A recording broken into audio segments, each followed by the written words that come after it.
Hello, my friend. Welcome to How to Like Your Life, a brain training podcast for mindset transformation. I'm so glad that you're here. I'm Emilie. I'm a brain training specialist and hypnosis practitioner, and I'm here to teach you how to harness your own inner power using the magic and science of brain training and self-hypnosis to transform your life and like your life. Before we jump into the episode, I have a very exciting announcement. The next cohort of my 6-week hypnotic empowerment brain training masterclass is open for registration. The class will be from May 18th to June 22nd, and it's a live brain training and hypnosis online course where I will personally guide you through mental practices and exercises that you can use to reprogram your mind. You'll learn how to really clear out the mental junk that's holding you back by reducing your stress, reprogramming limiting beliefs, regulating your nervous system, so that you can start to condition your mind to feel better. You'll also learn really practical ways to increase your access to joy, boost your confidence, believe in yourself more, boost motivation, and get clarity on your goals so that you can boldly pursue them. We will do all of this through live group calls every Saturday at 11 a.m. Eastern Time. There's recordings if you can't make it live or if you want to go through the program at your own pace. There are video lessons, guided hypnosis recordings each week, journal prompts, worksheets, a private community forum, and so many more resources. And I'm so excited to personally guide you through this process. I do offer flexible payment plans through Afterpay, and you can learn more and get all of the information to register at the link in the show notes. I cannot wait to see you there. And without further ado, let's dive into today's episode. In today's episode, I want to share with you some of my favorite tricks and approaches to get myself out of a funk. Because we all have those days where we wake up and we are just in the worst mood. We feel terrible. We don't want to do anything. And yes, I experience those things too. I know that a lot of people assume that because I have all of these tools at my disposal that I am always perfectly calm and happy, which is so incorrect, my friends. I get in a bad mood often. And, as a neurodivergent person, I get really overstimulated, which definitely impacts my mood a lot of the time. So I need these tools just as much as everybody else. But over the years, there are some things that I found that do really help me kind of gently pull myself out of that funk, out of that terrible mood that don't take a ton of effort. So I want to sort of talk you through a couple of really simple strategies that you can utilize to help yourself feel better on those rough days. So the most important thing that I do when I wake up feeling not great is I release the expectation that my routine has to be perfect. I have a sort of loose structure of a morning routine, and sometimes it's just not the vibe. I'm just not feeling it. It makes me even more grouchy. So I just let myself kind of scrap the things that I think I quote unquote should be doing and take away some of the obligation that I put on myself. And there are 5 things that I try to do instead throughout my day that feel so much more manageable and really help. The theme of today's episode is ease and gentleness and releasing pressure and trying to do things that kind of prevent any big walls of resistance from coming up. Because if we're trying to force ourselves to do things, and then it's really hard to do it, especially as somebody with ADHD, I find that I just feel so much more shame if I'm unable to do it. So we release the pressure. And I want you to keep in mind that mood is a spectrum. So if we wake up feeling terrible, we have the spectrum of negative to positive, and I want you to imagine it as a line. We can't just jump from feeling terrible to suddenly being in the best mood ever and feeling like everything is sunshine and rainbows. In order to get to that more positive state, we have to move through neutral first. We have to neutralize how we're feeling and help ourselves feel more okay so that it can become more accessible to be in a better mood. A lot of the time when we feel bad, we try to force positive thinking and shame ourselves for not feeling great all of a sudden, but that's just not how it works. So these are approaches that I take that kind of release some of that intense pressure to feel great. And the way that I do that is I find that it's really helpful to regulate my body first. We often think about our mood as something that's just in our mind and in our brain, but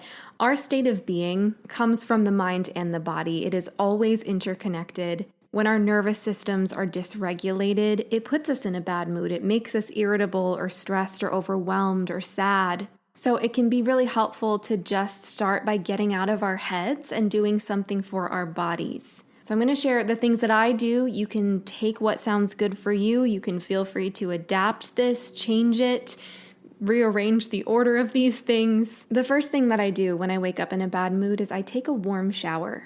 And I don't do a speed shower where I just try to clean myself and get out and move on with my day. I really try to slow down and enjoy the warmth of this shower. Warm showers are fantastic for regulating the nervous system for multiple reasons. The warm temperatures help to release a neurotransmitter or brain chemical called oxytocin. And oxytocin is commonly referred to as the cuddle hormone. It's the same chemical that's released when we get a cozy hug from someone we love, or it's kind of that warm, fuzzy feeling that we get when we are watching adorable animal videos. And it really is our body's natural painkiller. It helps to boost our mood. It helps to increase our sense of connection and belonging. So it can be really, really soothing. Warm, cozy showers also promote mindfulness. Showers involve so many different kinds of positive stimuli because we feel the sensation of the water hitting our skin. We feel the warmth. We are breathing in the steam. We're smelling the delicious scents of the soaps.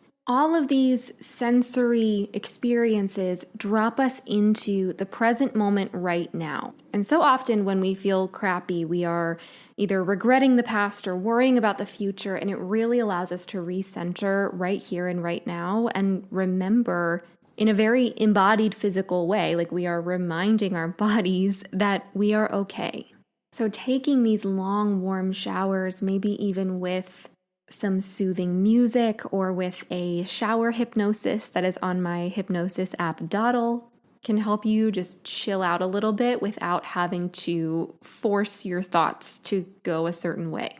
The second thing that I try to prioritize on days like this is doing something that makes my inner child happy. So something playful, something maybe even a little bit rebellious. I might decide to play on my Nintendo Switch for 20 minutes in the workday. I might play with a Lego set or jump on my mini trampoline or drink some chocolate oat milk. I would just give myself some kind of little treat. And I know that that's become a sort of cliche meme situation where we give ourselves a treat for everything. But for real, give yourself some kind of little treat, something that helps you feel good, and just take a moment to let yourself off the hook for having to be an adult that has to have everything together all the time. On those days when I feel really bad, I feel an extra sense of pressure to have everything together, especially when I don't feel like I do. And that's a very adult thought, right? So by just doing something that increases your access to playfulness in some way, watching a Disney movie or, I don't know, playing with your pets, something that makes you laugh or feel really giddy the way that a little kid does when they get to do their favorite things, can give you a sense of reward and positive reinforcement and just soothe yourself a little bit. When a kid's having a really bad day or they're really upset, you want to cheer them up. So do something that can cheer you up. And that can also inherently help to reduce negative self-talk without trying to force it, without trying to change anything. Put yourself into a context that is fun or rewarding. And if you have a really busy day, you don't have necessarily 30 minutes to set aside for yourself, maybe just put on some music that you used to like as a kid or a teenager as you're driving to work. Or watch bloopers of your favorite TV show for 3 minutes on a bathroom break. These don't have to be really big tasks. And again, the idea of this whole episode is ease and gentleness, doing things that release your resistance. So choose something that you would feel really excited to do. And that always helps me feel a little bit better because getting out of that mindset of adult responsibility, even just for a few minutes, can kind of clear out some of that pressure and refuel your energy a little bit. Along the same lines of making your inner child happy, the third step that's really important is to meet your needs. I want you to baby yourself the way that you would care deeply for the needs of a little toddler. So that means making sure that you have enough water, making sure that you are eating enough in the day, making sure that you are using the bathroom when you need to. So check in with yourself throughout the day in the same way that you would check in with a little kid saying, are you hungry? Do you need a snack? Do you need to use the bathroom? Do you need to play a different game so that you're having more fun? Really baby yourself. And honestly, this is something that we should be doing every single day. But for me, when I'm in a bad mood, if I'm in a really deep funk, I'm way more likely to ignore my body's needs. The phrase that the kids are saying these days on the internet is they just want to sit on the couch and rot. And my literal autistic brain thinks that's the most disgusting imagery ever. But I digress. We have this inclination to just sit all day and wallow. That's not what we're doing anymore. You can absolutely baby yourself. You can take it slow, give yourself permission to rest, but also make sure that you are meeting your needs. Maybe even set a reminder on your phone every hour to check in and just ask yourself, what do I need right now? Do I need water? Do I need a snack? Do I need to stretch and change positions so that my back doesn't hurt later? And make sure that you're fed. I personally get into an even worse mood when I don't eat enough. And I know that all of these things I'm sharing are so basic, but they are really important. We've got to take care of ourselves. The fourth thing that I try to do that isn't always super accessible depending on the weather is to go outside and see the sun. Even just sitting in the sun or walking outside with the sun hitting your face for 15 to 20 minutes has been shown to increase the release of a neurotransmitter called serotonin, which is essential for regulating our mood, increasing our access to positive thoughts, increasing our energy levels. So this is another really simple thing that you can do that is not about forcing your thoughts to change. It's not about even trying to shift your emotions. It's just setting your body up to regulate itself by changing your body's chemistry. And when you do this, it's going to have a positive impact on how you're feeling mentally because of that powerful mind-body connection. In addition to getting more serotonin in our systems, if you go for a walk for 15 minutes outside, regardless of the weather, a change of environment can really start to shift how we're feeling internally. And the reason for this is because the brain responds to environmental cues to determine how we should think, feel, and behave. So if we're used to feeling tired and groggy or grumpy when we are sitting on the couch doing nothing, then our brains are going to predict that we should continue to think, feel, and behave in those same ways as we're in that environment. So even just getting outside, changing your perspective, changing your environment is indicating to your brain that it's time to change how you're feeling. It gives you an opportunity to break out of that spiral, break out of that funk. Changing our environment increases creativity and helps to promote new ideas that come into our mind. That's why we so often get little sparks of inspiration when we are out and about or when we're in a different place. It can really pull us out of that rut.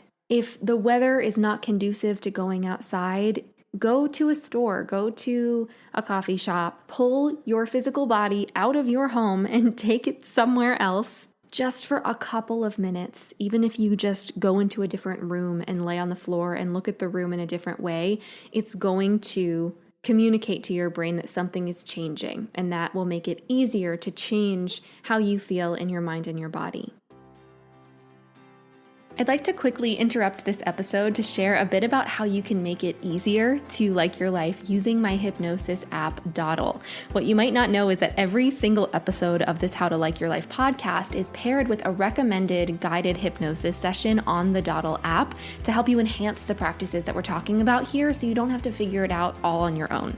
On the app, you'll also find tons and tons of full-length hypnosis sessions to help you in so many areas of your life, including relaxation, stress relief, focus, motivation, joy, confidence, health and healing, sleep, getting in touch with your goals, and so much more. There's also a whole library of eyes open hypnosis for you to listen to while you're doing things actively, while walking, while showering.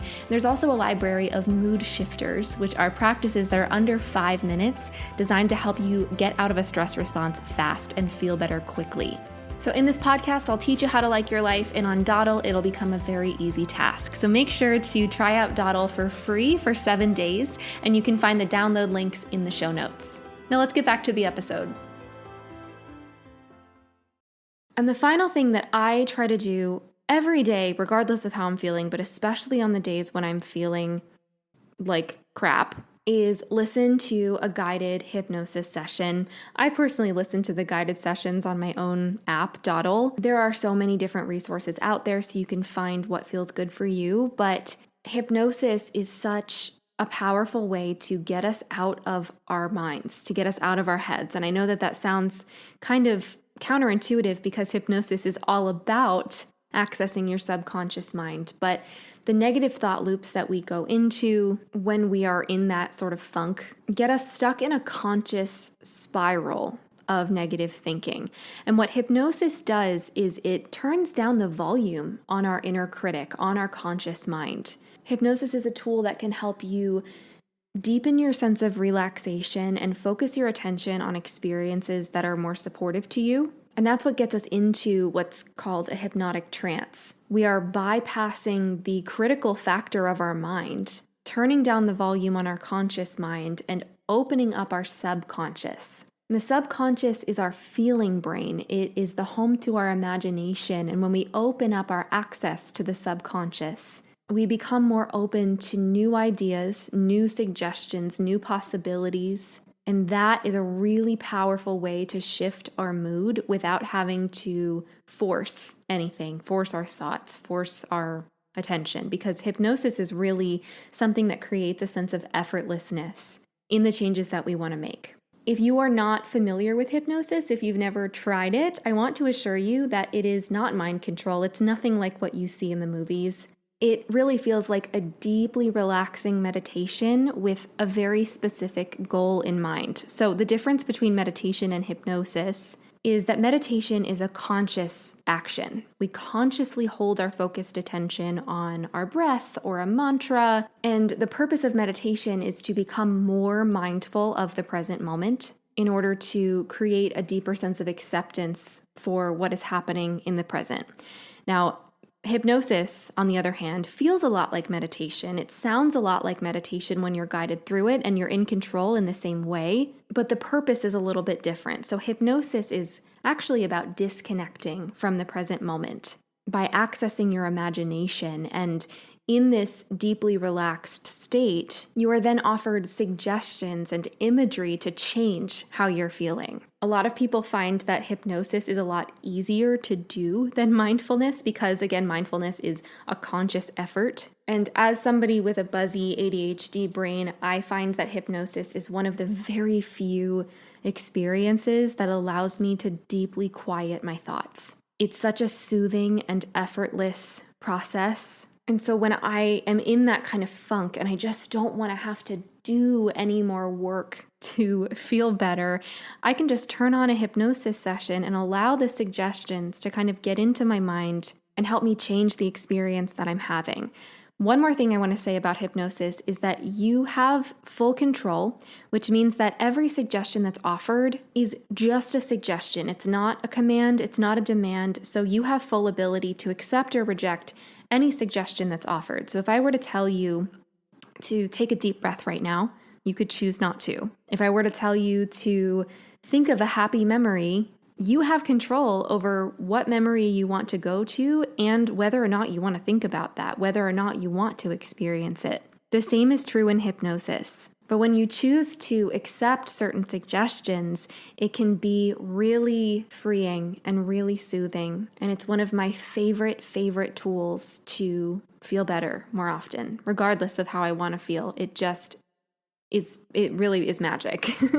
So to recap, The emphasis is on regulating your body rather than trying to force our thoughts or control our thoughts consciously. There's things that we can do and circumstances we can put ourselves in that can facilitate the possibility of us feeling better without having to add more effort to the situation. Because when we are in a funk, when we're in a bad mood, when we're feeling sad, our bodies don't necessarily have the energy or capacity to do more things that are effortful. And this is really by design. Our brains and bodies are hardwired to conserve energy. And if we are not feeling good for whatever reason, that priority becomes number one. And so that's why we experience so much resistance to obligatory tasks and going to work and doing all of the adult responsibilities that we have to do.